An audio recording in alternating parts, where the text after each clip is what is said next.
Morning sunlight poured through the floor-to-ceiling windows of my corner office as I scanned today's interview schedule. The position, Senior Marketing Director, the first candidate, highlighted in yellow by my assistant, made my breath catch. Jessica Brooks. My sister. The same sister who, just hours ago in our parents' kitchen, delivered what she clearly believed was the final nail in the coffin of my so-called failed life. I'm Sophia Brooks. To Jessica, I've been the family disappointment for the last 5 years. At 31, I was the younger sister who walked away from Harvard Business School, who failed to live up to our parents' expectations, and who, according to Jessica, wasted her future chasing ridiculous tech ideas no one respected. What she didn't know. Those ridiculous ventures turned into Titan Industries, a digital marketing empire now worth $4.2 billion. She didn't know I owned the building where I rented a modest apartment. She didn't know the family embarrassment had quietly become one of the youngest Fortune 500 CEOs in history. And in exactly 27 minutes, Jessica would step into my boardroom, completely unaware that the most critical interview of her career would be conducted by the same sister she'd spent years mocking. My phone buzzed. A text from Marcus, my COO. Brooks' interview moved to conference room A as requested. Full panels ready. This should be interesting. Marcus knew the backstory. He'd been by my side when Titan was just a 2-person startup. He'd seen me pour everything into this company while enduring family dinners filled with passive-aggressive comments and thinly veiled pity. I tapped open Jessica's resume. I'll admit, it was solid. MBA from Wharton. 3 years at McKinsey. 2 years at a boutique consultancy specializing in brand strategy. Respectable, but nowhere near what I'd built in that same time. Even so, she'd crafted her career around distancing herself from me. Every Thanksgiving, every birthday dinner, she'd find a way to compare her rising success to my lost potential. The irony was exquisite. Titan Industries had become the destination for ambitious marketers. We were the firm everyone wanted on their resume, the company redefining the future of digital branding with AI-powered precision and multi-million-dollar global campaigns. Jessica had been trying to land an interview here for 8 months. I thought back to this morning's encounter in Mom's kitchen. I'd swung by to drop off Dad's birthday gift, a rare first edition that cost more than Jessica's rent, though they all assumed it was a used bookstore find. She'd looked up from her perfectly pressed suit. "What are you doing here so early? Don't you have a coffee shop to run or something?" Her favorite theory, that I worked in one of the cafes I frequented with my laptop. The idea that I might be running a global company from those quiet tables had never crossed her mind. "Just dropping off Dad's gift," I said casually. "Well, don't hang around," she snapped. "I have the biggest interview of my life today. I can't afford distractions." Then she got closer. Her voice dropped to a whisper made of knives. "You're an embarrassment, Sophia. 31. No job, no future, no savings. If anyone at Titan finds out we're related, it could cost me everything." Mom tried to object. "Jessica, no, Mom, let's stop pretending." Sophia dropped out of Harvard and flounders from gig to gig. "I'm interviewing with Titan Industries today. I cannot afford to be associated with someone like her." I'd said nothing, just smiled politely. Because in 3 hours, she'd be sitting across from me, begging for a job. Back in my office, I opened her cover letter. She'd written, "Titan Industries embodies everything I strive for: innovation, excellence, and meaningful impact on the marketing world. I believe my strategic vision and creative execution make me the ideal fit for your senior director position." She wasn't wrong. It was the perfect role for her. Too bad she had no idea her fate now rested with the sister she'd spent half a decade scorning. When Jessica's application hit our HR system 2 months ago, I made one request: put me on the interview panel.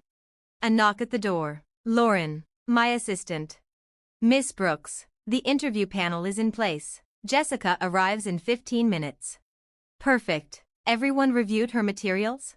"Yes," Lauren replied, with a faint smile. "The team's curious why you're personally conducting this one." I stood, straightened my navy suit jacket, and smiled. "It's always good to meet potential family." "Family?" "Corporate family," I clarified. But Lauren's knowing expression said she wasn't fooled. Conference Room A was our crown jewel, sweeping skyline views, a marble conference table, and digital displays cycling through real-time metrics, ROI, engagement rates, conversions, revenue, a marketer's fantasy. Inside, my panel was waiting. Marcus Chin, Sarah Williams, David Park. The heavyweights of our industry, titans in their own right. "Why are you taking this one personally?" Sarah asked, flipping through Jessica's portfolio. "We've hired dozens of directors without you getting involved." "Let's just say," I replied, "this one calls for a personal touch." At exactly 2 p.m., Lauren's voice echoed through the intercom. "Miss Brooks has arrived." I looked around the room, calm and ready. "Send her in." I took my seat at the head of the table, back to the door, pretending to scroll through documents on my tablet. My heart beat steadily, not with nerves, but with a quiet anticipation. After 5 years of being dismissed, belittled, and treated like a cautionary tale, the moment of reckoning had finally arrived. From the doorway, Lauren's voice rang out crisply. "Miss Brooks, please come in. The interview panel is ready for you." I heard the rhythmic click of designer heels against the hardwood floor. Jessica's voice followed, polished and poised, the product of years pitching to high-profile clients. "Thank you so much for this opportunity. I'm Jessica Brooks, and I'm thrilled to be here at Titan Industries." Sarah stood first. "Welcome, Jessica. I'm Sarah Williams, Marketing Director. This is Marcus Chin, our COO, and David Park, Head of Strategic Partnerships." Then Marcus added, a trace of amusement in his voice. "And our CEO has chosen to personally join this interview." I turned slowly in my chair, allowing her recognition to unfold in real time. Her practiced smile faltered, her breath caught, her expression shifted from confusion to disbelief, then to something close to panic. "Hello, Jessica," I said evenly, extending a hand. "Welcome to Titan Industries. I'm Sophia Brooks, Chief Executive Officer." The silence was deafening. Her hand, caught halfway to mine, went limp, her mouth opened, then closed again, no words escaping. "Please," I said, gesturing to the seat directly across from me, "have a seat. We're looking forward to learning more about your experience and qualifications." She sat stiffly, her eyes scanning the room, the sweeping skyline views, the real-time analytics glowing on the display walls, the polished marble table, and the executive panel seated before her. Every detail screamed success and power. She swallowed. I don't understand." "What don't you understand?" I asked, my tone light. "The format? The questions?" "I'm happy to clarify. Today we'll be discussing your leadership in branding strategy, innovation in marketing campaigns, and your potential contributions to Titan's continued evolution." Marcus picked it up smoothly, sparing her further floundering. "Jessica, your resume lists strong experience, McKinsey, Brandwell Consulting. Can you walk us through your most successful campaign to date?" To her credit, she tried to recover. "Yes, of course. At McKinsey, I led a rebranding initiative for Patterson Automotive. We saw a 37% jump in brand recognition and a 22% sales increase within the first quarter post-launch." "Impressive," Sarah said. "What was your approach?" Jessica detailed her methodology, layering strategic insight with confident delivery. She was sharp, no question. Under different circumstances, she'd be exactly the kind of candidate I'd want. But these weren't different circumstances. "A solid traditional approach," I noted when she finished. "But Titan doesn't operate within traditional frameworks anymore." I turned to David. "Show her the Thomson Electronics campaign." He tapped a control. The wall display lit up, showcasing real-time data. "This campaign uses AI-driven behavior prediction to tailor content at the individual user level," he explained. "We've hit 89% engagement and 43% conversion on cold audiences." Jessica's eyes widened. "Those numbers are unheard of." "They're standard for us," I said. "We don't just sell products. We study behavior, anticipate decisions, and engineer outcomes. The question is, can you evolve past what you learned at Wharton?" The challenge landed hard. She looked around the table. This was no longer a routine interview. It had become something else entirely. "I'd need to learn more about your proprietary systems," she said carefully, but yes, I believe I could adapt and contribute meaningfully. I leaned forward slightly. Learn from whom? She paused. The weight of the moment pressed down. Her gaze met mine for the first time since the reveal. From you, I suppose. That's right, I said softly. From the Harvard dropout, the so-called failure, the sister with no career, no savings, no future. Around the table, expressions shifted. The context was becoming clear to everyone. Marcus cleared his throat. Should we move into the role requirements? Actually, I said, rising from my chair, let's take a short recess. Jessica, could you step into the lobby for a few minutes? There are some materials I'd like you to review. She stood, nodded stiffly, and exited the room. Once the door closed, Sarah turned to me with raised eyebrows. She's your sister? The same, I replied. This morning, she told me I was an embarrassment to the family and should stay away from successful people. David let out a low whistle. That's rough. Is it? I asked, pulling up her candidate file. Look at her numbers. Her campaigns are clean. Her strategy is smart. She's good. But, Marcus prompted. But she never once asked me what I actually do, I said quietly, moving to the window. She assumed. She decided I was a failure, and stuck with that narrative, even when reality suggested otherwise. Like what? Sarah asked. I turned to face them. I paid for Dad's medical treatments. I bought Mom's car when hers died. I've been covering Jessica's nephew's private school tuition anonymously for 2 years. She's been benefiting from my success while belittling the person behind it. No one spoke for a moment. So, what now? Marcus asked. You hire her and make her report to the sister she called a disgrace? Or don't hire her, David offered, and let her spend the rest of her life wondering what she could have had. I considered both, then offered a third path. We bring her on, but not as marketing director. Sarah frowned. What role then? Special assistant to the CEO, I said, reporting directly to me. Marcus raised an eyebrow, half amused. That's bold. She's talented, I said, and despite everything, she's my sister. Maybe this is a chance, for both of us. To learn what? David asked. I met his gaze. That success looks different than what we're taught. That family wounds don't always stay hidden. And maybe, just maybe, that people can grow if you give them the space and the truth to do it. Sarah exhaled. And if it doesn't work out? Then at least, I said, we'll both know we tried. I stood at the head of the table, pretending to focus on my tablet. The truth? My pulse had quickened, not from nerves, but from anticipation. 5 years of condescension, of being the family footnote, were finally coming full circle. Lauren's voice broke the quiet. Miss Brooks, please come in. The interview panel is ready for you. Jessica's heels clicked confidently across the polished hardwood. Her tone, as she entered, was polished and professional, flawless, as always. Thank you so much for this opportunity. I'm Jessica Brooks, thrilled to be here at Titan Industries. Introductions were made, and then Marcus added, a touch of mischief in his voice. Our CEO requested to personally sit in on this one. I turned slowly. Her eyes met mine. The moment landed. Her smile faltered, then disappeared entirely. The color drained from her face. She froze.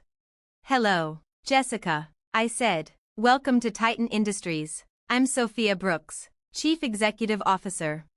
The silence stretched until I offered my hand. Jessica grasped it, hesitantly. Please, take a seat.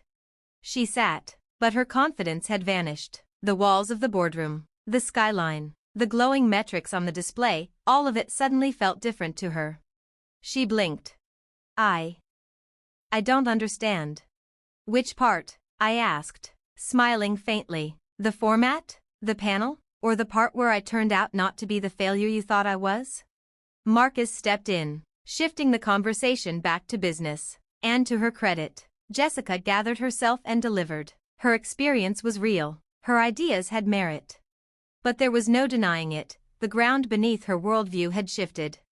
Afterward, as we walked toward the elevators, the silence between us held weight, but not hostility. There's something I've been meaning to say, Jessica said quietly as we waited. Thank you. For what? Tommy's tuition. I know it was you. I kept my face neutral. I don't know what you're talking about. Sophia, she gave a small smile. I'm your assistant now. I process your personal expenses. We stepped into the elevator. The quiet inside felt more intimate. How long have you known? I asked. About the tuition? A couple weeks. About everything else? A little longer. Everything else? She met my eyes. Dad's cancer treatments, Mom's car, the anonymous donation to the community center. I checked the donation records. It's you. I said nothing. I didn't say anything, she continued, because I was trying to figure out how to apologize for years of getting it wrong. The elevator reached my floor, but I didn't move. Jessica, the apology isn't for not knowing, it's for not caring to know. She nodded. You're right, and I'm sorry for the assumptions, the judgments, the arrogance. You deserved better. I stepped out, then paused. Apology accepted, but moving forward, we need to be clear. I'm not just your sister, I'm your boss, and I expect the same from you that I expect from anyone else here. For the first time in years, she smiled, truly smiled. I wouldn't expect anything less, after all. I'm learning from the best. The doors closed behind her. That night, my phone buzzed. A message from Jessica. Dinner Sunday. My treat. I want to hear how you built all this. I texted back. Your treat? On an assistant's salary? She replied. Fine, your treat, but I'm buying the wine. Even I can afford that now. 6 months later, Jessica stood beside me at a press conference unveiling Titan's newest behavioral prediction platform, a tool set to redefine digital marketing across industries. She spoke with clarity and authority, fielding questions from analysts, journalists, and tech leaders. She wasn't just my assistant anymore, she was my co-developer. And as I watched her speak, confident, composed, respected, I thought back to the version of her that once labeled me a disappointment. That version was gone. Our parents arrived shortly after the conference, wide-eyed and clearly overwhelmed by the media attention. We saw the announcement, Mom said, hugging me, though we still don't fully understand what you've built. What we've built, Jessica corrected gently, it's changing how companies understand people. Dad looked around the sleek lobby. This is yours, Sophia? All of it. And Jessica works for you? With me, I corrected. She's now our VP of Strategic Innovation. Jessica grinned. Best decision I ever made? Accepting that interview. Later, as we walked the team through product strategy, something had shifted, not just in how Jessica and I related to each other, but in how our family saw both of us. You know, Mom said, we always pushed Jessica to be the success, and assumed Sophia was the one struggling. We never looked closely enough to see what either of you were actually doing. Success comes in many forms, I said softly. We're all just now learning that. That night, working late in my office, Jessica looked over from her screen. Can I tell you something? Always. During the press conference, when I talked about the intersection of human psychology and technology, I realized I was also talking about us. How so? We made assumptions about each other, interpreted surface data, but once we took the time to understand, the truth changed everything. I smiled, shutting down my laptop. So what's our next experiment? She laughed. Seeing if two sisters who finally get each other can build something even greater, together. I like the sound of that. As we walked beneath the glowing Titan Industries logo, the city lights flickered around us. 3 months ago, Jessica thought this job would define her career. She was right. But not because of the title, not because of the perks, because it challenged everything she thought she knew about family, about failure, and about what success really looks like. And for me, it was the most important hiring decision I'd ever made. Because sometimes, the best way to change someone's mind isn't by arguing. It's by giving them the opportunity to see you clearly. And once they do, they just might surprise you.